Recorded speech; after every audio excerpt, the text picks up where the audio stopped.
semuanya, pada video kali ini kita akan membahas terkait dengan penyakit tuberkulosis atau TBC. Selamat menonton! Tuberkulosis adalah suatu penyakit infeksi yang disebabkan oleh bakteri atau kuman yang disebut dengan Mycobacterium tuberculosis. Sebagian kuman TBC ini menyerang pada paru-paru dan dapat juga menyerang pada organ tubuh lainnya, seperti pada kelenjar getah bening, usus, tulang, bahkan pada selaput otak. TBC menular melalui udara dengan cara ketika seseorang penderita tuberkulosis batuk, bersin, berbicara, atau tertawa akan mengeluarkan dahak atau lendir yang akan bertahan di udara dan dihirup oleh orang lain sehingga orang tersebut terinfeksi TBC. Tanda dan gejala umum dari TBC yang pertama yaitu mengidap batuk lebih dari 2 minggu, yang kedua batuk disertai dengan darah, yang ketiga berkeringat pada malam hari tanpa aktivitas berlebih, yang keempat demam lebih dari 38 derajat Celcius, yang terakhir terjadi penurunan berat badan.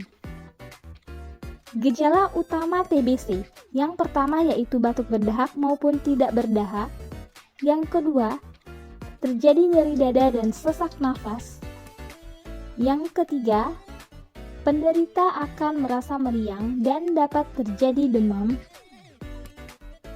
Yang keempat yaitu penderita merasa badan lemas. Yang kelima, nafsu makan berkurang dan berat badan berkurang.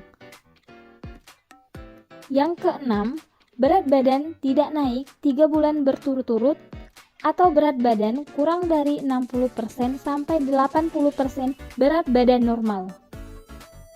Dan yang terakhir terjadi pembesaran kelenjar getah bening pada leher, ketiak, serta selangkangan.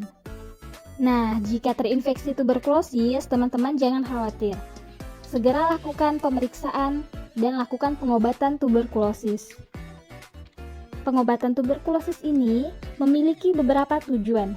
Tujuan yang pertama yaitu menyembuhkan, mempertahankan kualitas hidup, serta mempertahankan produktivitas pada pasien tuberkulosis. Yang kedua yaitu mencegah terjadinya kekambuhan pada penderita tuberkulosis.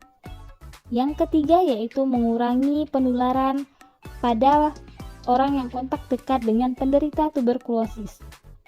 Yang keempat, mencegah risiko terjadinya kebal obat. Setelah dipastikan positif mengidap TBC, maka akan diberikan kombinasi 4 jenis obat yang disebut dengan obat lini pertama. Untuk waktu yang dibutuhkan dalam pengobatan TBC ini yaitu sekitar minimal 6 bulan. Pengobatan ini penting dilakukan, jangan sampai terlewat dalam minum obat.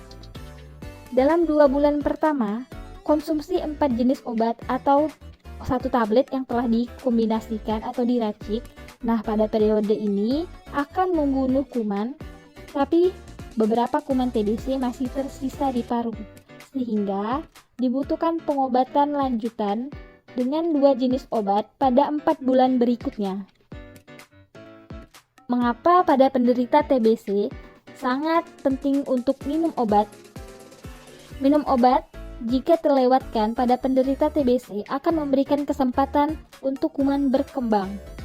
Jika kuman tersebut sudah berkembang, maka akan terjadi kebal obat.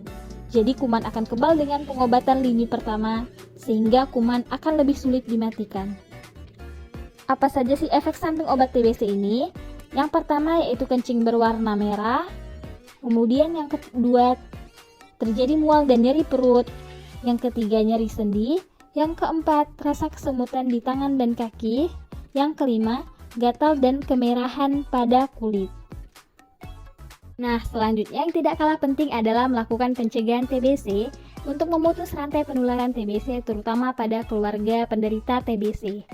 Pencegahan yang pertama yaitu melakukan imunisasi BCG pada bayi. Yang kedua, memastikan udara segar dan sinar matahari masuk ke dalam ruangan untuk membunuh kuman TBC. Yang ketiga, menutup mulut dengan sapu tangan, tisu, masker, dan lengan bagian dalam ketika batuk atau bersin. Yang keempat, menjaga kebersihan rumah dan lingkungan sekitar. Yang kelima, makan cukup asupan bergizi untuk meningkatkan ketahanan atau imunitas tubuh. Dan yang terakhir, tidak meludah di sembarang tempat. Nah, bagaimana sih tips untuk mencegah penularan penyakit TBC pada keluarga dan teman dekat? Tips yang pertama yaitu penderita TBC harus lebih sering tinggal di rumah. Jangan sering keluar rumah atau jangan berinteraksi dengan orang lain selama beberapa minggu pertama pengobatan untuk TBC aktif. Yang kedua yaitu memastikan ventilasi ruangan cukup. Hal ini karena ventilasi ruangan yang cukup akan membuat sirkulasi udara baik sehingga kuman TBC tidak dapat berkembang biak dan bertahan di dalam ruangan tersebut. Yang ketiga, yaitu penderita TBC harus menggunakan masker. Hal ini merupakan langkah pencegahan TBC secara efektif. Jangan lupa juga untuk mengganti masker secara teratur dan membuang masker dengan benar. Yang keempat yaitu jangan meludah di sembarang tempat. Jadi meludah pada tempat tertentu yang sudah diberi desinfektan atau air sabun. Yang kelima, melakukan imunisasi BCG pada bayi. Yang keenam, menghindari udara dingin dan lembab agar kuman TBC tidak berkembang biak. Yang ketujuh, usahakan sinar matahari dan udara segar masuk secukupnya pada kamar tidur dan rumah. Yang kedelapan, menjemur kasur, bantal, tempat tidur, terutama di pagi hari.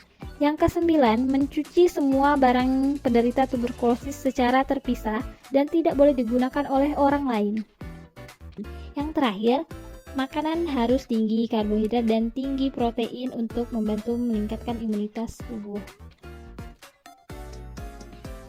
Peran keluarga dan lingkungan yaitu membantu meningkatkan kepatuhan pasien dalam minum obat sehingga menurunkan risiko kebal obat dan risiko penularan. Jadi keluarga penting mengawasi pasien dalam minum obat ya. Terima kasih telah menonton, semoga bermanfaat.